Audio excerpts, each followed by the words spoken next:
You cannot go in a Jewish community and open up no type of soul food restaurant. You cannot go in an Asian or a Mexican community and open up a soul food restaurant.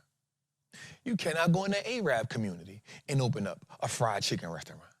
But yet, a Jew can come in a black community, a Chinese can come in a black community, an Asian, a Mexican, anybody can come in a black community and open up any kind of store. And the reason being is because we don't stand for nothing.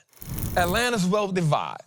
A new report from the Atlanta Wealth Building Initiative reveals a staggering revenue gap between black-owned businesses and others in the region. The median revenue for a black-owned business is just $129,683, compared to $737,000 for non-black small businesses, a nearly six-fold difference. This disparity highlights deep-rooted systemic barriers, limited access to capital, fewer networking opportunities, and unequal market visibility. We were never truly given the playbook on how to succeed in a capitalistic society. We were never given that blueprint. We were never given that playbook.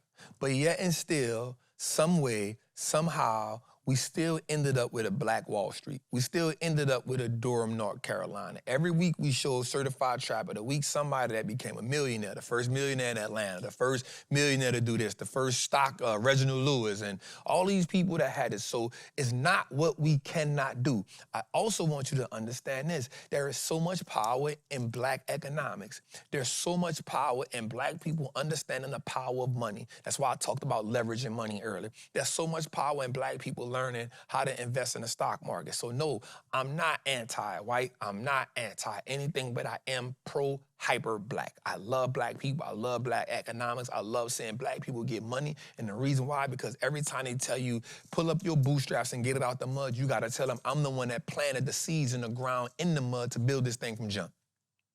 So I want you to stop thinking that you are not capable. So when I see things like this, I say, this is interesting to look at. But when we look at this stat, a stat like this make more people mad than it make people excited. I'm gonna tell you why. Because you'll look at this and say, yep, the average black-owned business is just 129,683 compared to 730,000 of non-black small businesses. But yet, I just saw a man get on the internet the other day and make 100 million in 3 days.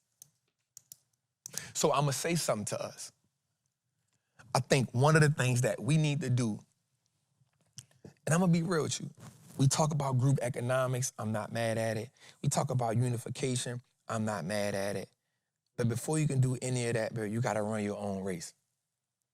You gotta run your own race. And here's why I say we gotta run our own race.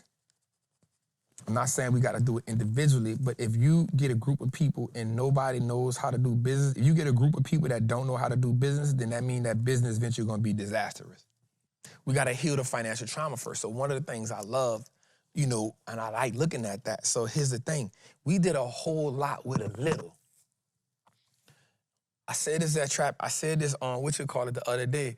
I said, when we was doing stock market in the streets, I said, once we learn the power of money, once we learn how to use money, we change the dynamic of our family. But here's the most important part to that, y'all, that I really love, that I really kind of get excited about. I'm not saying that there isn't different barriers and different loopholes that we got to jump over to be successful. We know it. But at some point, we got to say, that's not a crutch for me not to do something. Because every week we get on this show and we see people who overcame so many things. We are the generation that has access to more information than any other generation, but yet we got more distractions, which means the opportunity for us to make money is there. We just don't know how to stop being distracted. And we start feeling like the people that made it out owe us something.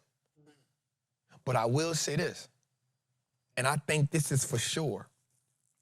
If you make it out of the hood to be successful, I personally feel like you have some type of obligatory duty to help some people out your hood become successful. And your hood don't always have to mean your hometown. Your hood can mean somebody that look like you, talk like you, walk like you, sound like you. You have an obligatory duty to reach back and help somebody that look like you, walk like you, talk like you, and came from where you came from. You have an obligatory duty to help them because each one teach one. And the reason why that's important is I learned this during the pandemic, and it wasn't until the pandemic that this really made sense to me. I remember me and my guy Pocket used to be really, really cool. Hood Estates, we used to be really, really, really, really cool. And I will always say this, bro, I learned so much from that dude, him and his wife, bro. They taught me so much, so I always wish them well. But I remember when I was rocking with them, and they stayed in, they used to get these mansions in Orlando. It's called Magic City Vacation, Magic Kingdom Vacation, something like that. It was the first time I ever stayed in a mansion. And I remember for the pandemic, Pocky stayed in that Orlando thing. He stayed there for 18 months. I say, bro, how the hell you stay here for 18 months? And I remember us staying in these 14, 15 bedroom houses. And I remember when we used to go to these houses, you had to get these houses for 7 to 10 days at a time. Watch this, bro. The Jewish community was renting out 70% of the houses. And so what we would see when we used to be sitting outside, me used to be talking business all the time, what we used to see is them going from house to house, just walking and talking. And I said, Pac, what they doing? He said, they separated themselves. I said, what? He said, yeah, they separated themselves. And I remember this dude told me this in prison. Prison is you learn so much in prison. But this dude told me this in prison. He said, you cannot go in a Jewish community and open up no type of soul food restaurant. You cannot go in an Asian or a Mexican community and open up a soul food restaurant. You cannot go in an Arab community and open up a fried chicken restaurant. But yet, a Jew can come in a black community, a Chinese can come in a black community, an Asian, a Mexican, anybody can come in a black community and open up any kind of store. And the reason being is because we don't stand for nothing. We hate everybody but ourselves. We ain't never ran the Jews out. We ain't never ran nobody else out of our community but us. And when he told me that, bro, I sat and looked at him and I said, my God. I said, what? He said, bro, we ain't never ran nobody out of our community but us. We only run us out the community.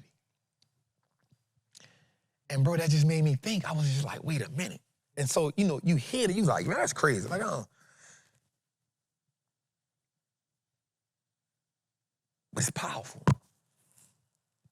So when I see stuff like this, it ain't that the money ain't there. You know why we know the money there? Because America is a consumer-based economy. But you know what we gotta do? One, we gotta learn how to do business. That's number one. Number two, we gotta learn how to play the money game. You know why I love the stock market, bro? I'm not gonna lie to you. It's free money.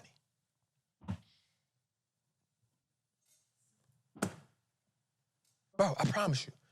I don't love it because, oh yeah, I'm playing the white folks game. Bro, I love it because it's free money. That's why I love it. And there's nothing in this life that you don't gotta have risk. You gotta add risk to. But guess what, bro? I don't gotta pay nobody their money back in the stock market, bro. I don't gotta pay nobody their money back. I don't gotta get funded. I don't gotta get a loan. I don't gotta have a credit score. I can have back taxes. I can have a record. I can come from a single family.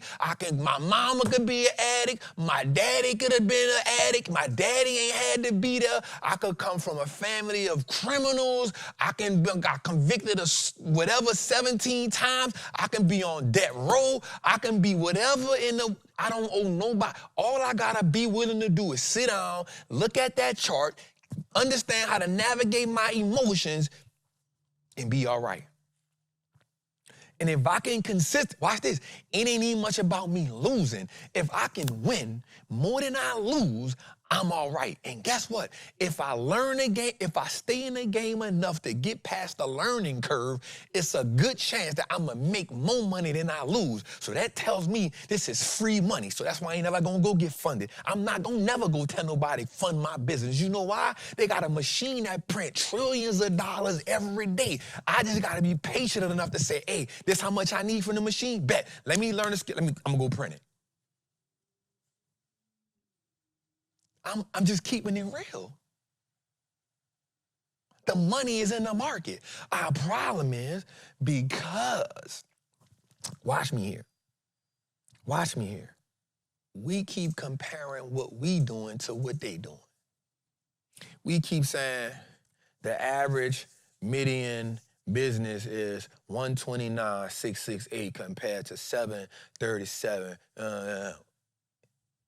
And the first thing we see a stat like that, you know what that made me say? Man, it ain't fair out here. It ain't right out here. You know what also ain't fair? You ain't learn how to hire. You ain't learn how to fire. You don't learn business structure. You don't learn how to protect yourself in business. You don't learn none of that. Bro, I done spent so much money this year just on learning about this business. Leaderships, workshops, revenue workshops, operation workshops. I got another one I gotta go to next month. I got another one I gotta go to next week. Trap, why you keep doing that? Cause, bro, I really, in my mind, know we can grow a business. So I don't let stats like this throw me off. But I'm telling us, man, and it's just real talk, y'all. Yes, they do have things in place that alter what we can do, but that ain't supposed to stop us. It's supposed to encourage us. Think about how far you came without knowing the blueprint. Bro, think about this. I'm just about to keep it. I'm gonna keep it so real. Watch this, y'all. I'm gonna just keep it real. And I hate when I say this because people be like, man, you hating, Trap, da. Bro, telling people to increase their prices ain't business. It's price gouging. That ain't scaling. Just because you increase your I increase my prices. That's price gouging. Because if you don't got the value inside of the price, then you gouging. And I'm gonna tell you something, bro. Business is something you learn all the while you in business.